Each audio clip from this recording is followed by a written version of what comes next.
अगर आपकी hand writing जो है वो अच्छी रहेगी तो आपके मार्क्स जो है वो अच्छे आ जाएंगे।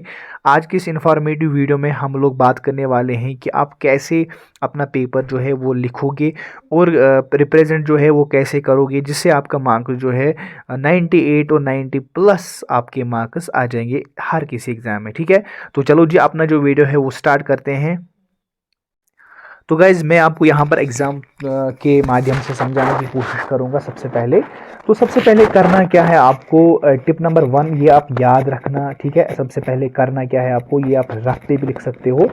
इस पे आपको करना क्या है, सबसे पहले जो भी क्वेश्चन है आपको वो रीड करना है। ठीक है, रीड करना है, जो भी क्वेश्चन है आपको केयरफुली के साथ रीड करना है। लाइक अगर किसी क्वेश्चन में लिखा है कि इसको आपने इनकरेक्ट में आंसर लिखना है, तो आपने जल्दबाजी में इसको करेक्ट लिखा है। ठीक है, यानी करेक्ट पढ़ा है तो, लेकिन वहाँ पर क्वेश्चन कुछ और बोल रहा था लेकिन आपने कुछ और पढ़ा, तो हो सकता है कि आपका क्वेश्चन जो है वो गलत हो जाएगा। ठीक है, यानी कि सबसे पहला टिप जो है, मतलब कि जो भी क्वेश्चन हो तो सबसे पहले आपको यह करना है, केयरफुल के साथ आपको पहला क्वेश्चन जो है वो पढ़ना है। ठीक है, तो जब आप मतलब कि अच्छे से पढ़ोगे क्वेश्चन पेपर केयरफुली के साथ, तो ये साइंटिफिकली भी प्रूफ है कि अगर स्टूडेंट जो है वो 4 क्वेश्चन जो है, पहले क्वेश्चन 4 जो है एग्ज़ाम में अच्छे करेगा, तो उसका मतलब है कि जो बाकी क्वेश्चन है वो फिर आराम से करता है। यानी कि अगर उसके पहले क्वेश्चन ठीक नहीं होंगे, यानी कि उसमें आप उसको डाउट रहेगा कि मैंने ये क्वेश्चन ठीक से नहीं किया है, इसमें मैंने ये छोड़ा है वो छोड़ा है, तो फिर वो डाउट ही रहता है उसको हर किसी पेपर में। ठीक है,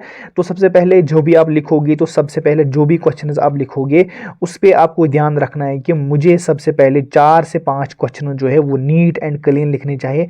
क्योंकि एग्जामिनर जो होता है सबसे पहले वो क्या देखता है कि वो डायरेक्टली पहले फोकस करता है कि उसके उसके उसके पास बहुत सारे पेपर्स होते हैं, तो सबसे पहले वो देखता क्या है कि ये बच्चा जो है इसका मतलब कि इसने लिखा कैसे, स्टार्टिंग कैसे की है, कंक्लूजन कैसे लिखा है, हेडिंग कैसे लिखी, इंट्रोडक्शन कैसे लिखा है, बॉडी कैसे लिखी है इसने स्टूडेंट ने, तो वो वही देखता है। जब आप अच्छे से लिखोगे मुझे लगता है कि वो आपको फुल मार्क्स देंगे। ठीक है, तो ये बात आप ज़रूर याद रखना।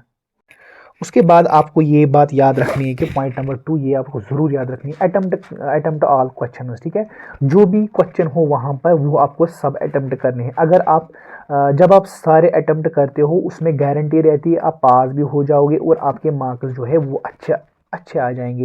यानी कि जब आपने मतलब कि कोई स्टूडेंट ऐसा होता है कि उसको क्वेश्चन नंबर 1 लिखा है कि फेवरेट है वो क्वेश्चन, उसको वो लिखता रहता है लिखता रहता है लिखता रहता है, तो फिर जब वो टाइम देखता है तो उसने एक ही क्वेश्चन किया होता है और 2 क्वेश्चन किए होते हैं, लेकिन उसमें 8 मार्क्स होते हैं टोटल।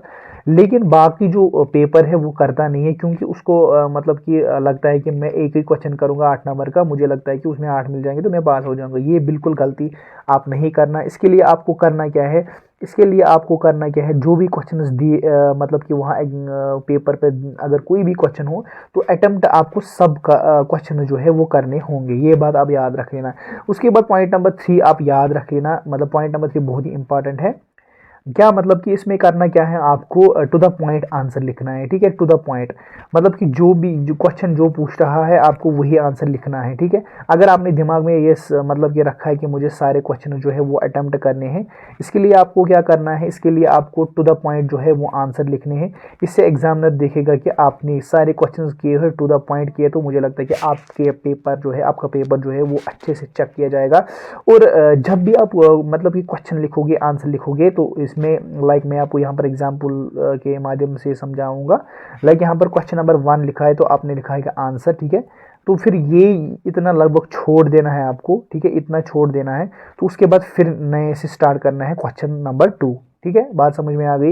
यानी कि आप करते एक हो, मतलब कि कोई क्वेश्चन लिखता है क्वेश्चन नंबर 1 फिर आंसर लिखता है, फिर यहाँ पर क्वेश्चन नंबर 2 फिर आंसर नहीं, आपको यहाँ पर कम से कम 2 लाइन जो है वो छोड़ने होंगे। हर किसी एग्जाम लिखा है कि मतलब कि इसकी रिप्रेजेंटेशन जो है वो बहुत अच्छी है, तो फिर वो मार्क्स मतलब कि देता है अलावा। ठीक है, इसका मतलब यही है कि जब भी आप कोई क्वेश्चन पेपर करोगे ये बात याद रख लेना कि अटेम्प्ट अगर कोई भी क्वेश्चन करोगे लेकिन टू द पॉइंट करना। इससे क्या रहेगा, इससे आपका ही फायदा रहेगा। ठीक है, उसके बाद क्या, तो उसके बाद आप याद रख लेना कि अगर आपने फॉर एग्जांपल ये पॉइंट नंबर 4 रहेगा, ये बात आप याद रख लेना जरूर। पॉइंट नंबर 4, ठीक है, पॉइंट नंबर 4 आप याद रख लेना।